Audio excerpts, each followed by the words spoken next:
राधे कृष्णा दोस्तों, आज की कथा महाशिवरात्रि व्रत की कथा है।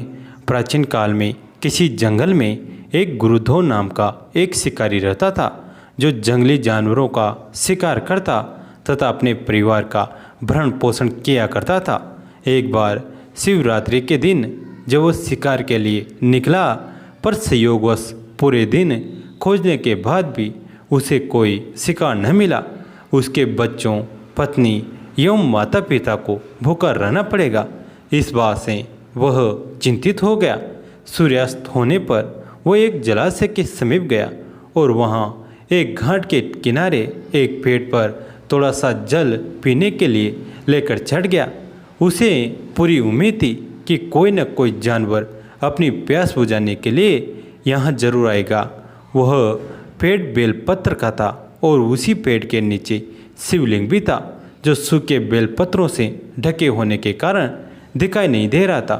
रात का पहला पहर बीतने से पहले एक हिरनी वहाँ पर पानी पीने के लिए आई।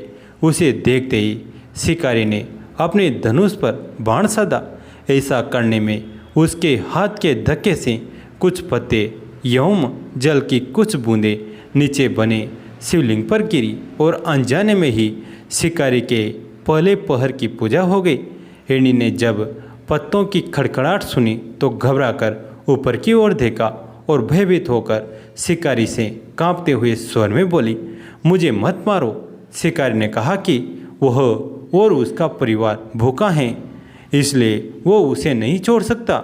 हिरनी ने वादा किया कि वह अपने बच्चों को अपने स्वामी को सौंपकर लौट आएगी, तब वो उसका शिकार कर ले।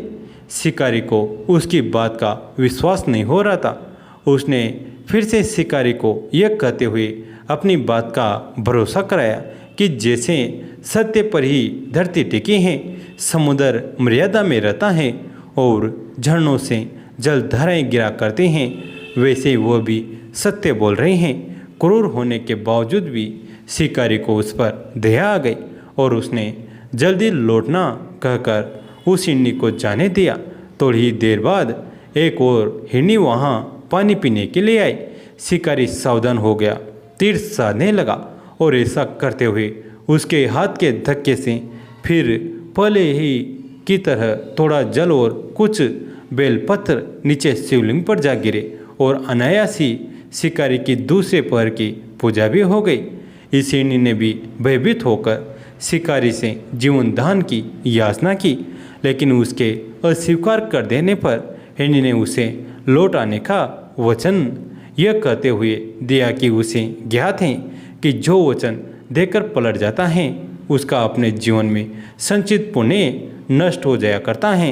उस शिकारी ने पहले की तरह इस हिरनी के वचन का भी भरोसा कर उसे जाने दिया।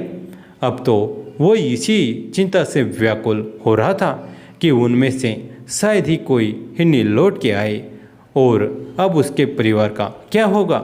इतने में ही उसने जल की ओर आते हुए एक हिरण को देखा। उसे देखकर शिकारी बड़ा प्रसन्न हुआ। अब फिर धनुष पर बाण चढ़ा से उसकी तीसरी पहर की पूजा भी स्वतः ही संपन्न हो गई, लेकिन पत्तों के गिरने की आवाज़ से वो हिरण सावधान हो गया। उसने शिकारी को देखा और पूछा, तुम क्या करना चाहते हो? वो बोला, मैं अपने कुटुंब को भोजन देने के लिए तुम्हारा वध करूँगा। वो मृग प्रसन्न होकर कहने लगा, मैं धन्य हूँ कि मेरा यह शरीर किसी के काम आएगा, परोपकार से मेरा जीवन सफल हो जाएगा।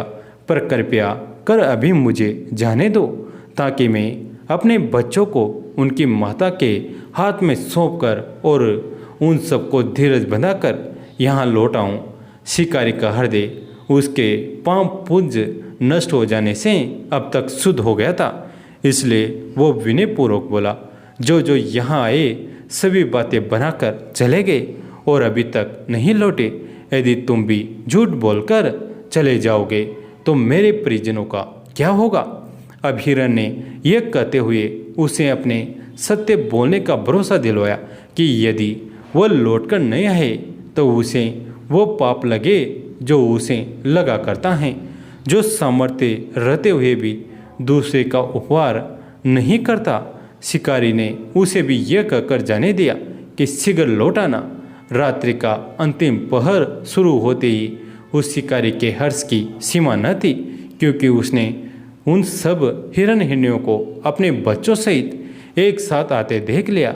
उन्हें देखते ही उसने अपने धनुष पर बाण रखा और पहले की ही तरह उसकी चौथे पहर की भी पूजा संपन्न हो गई।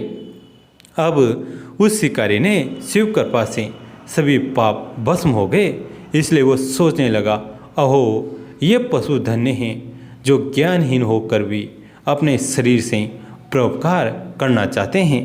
लेकिन धिक्कार है मेरे जीवन को कि मैं अनेक प्रकार के कुकृत्यों से अपने परिवार का पालन करता रहा। अब उसने अपना बाण रोक लिया तथा मृगों से कहा कि वे सब धन्य हैं तथा उन्हें वापस जाने दिया। उसके ऐसा करने पर भगवान शंकर ने प्रसन्न होकर तत्काल उसे अपने दिव्य स्वरूप का दर्शन कराया तथा उसे सुख समृद्धि का वरदान देकर गोहर नाम प्रदान किया। शिवजी जटाओं में गंगा को धारण करने वाले, सिर पर चंद्रमा को सजाने वाले, मस्तक पर त्रिपुंड तथा तीसरे नेत्र वाली, कंठ में कालपास यानी नागराज तथा रुद्राक्ष माला से सुशोभित, हाथ में डमरू और त्रिशूल हैं। भक्तगण बड़ी श्रद्धा से जिन्हें शिव शंकर, भोलेनाथ, महादेव, भगवान आशुतोष, उमापति, गौरी शंकर, सोमेश्वर, महाकाल, ओंकारेश्वर, वेदनाथ, नीलकंठ, त्रिपुरारी, सदाशिव तथा अन्य शस्त्रों नामों से संबोधित कर उनकी पूजा अर्चना किया करते हैं।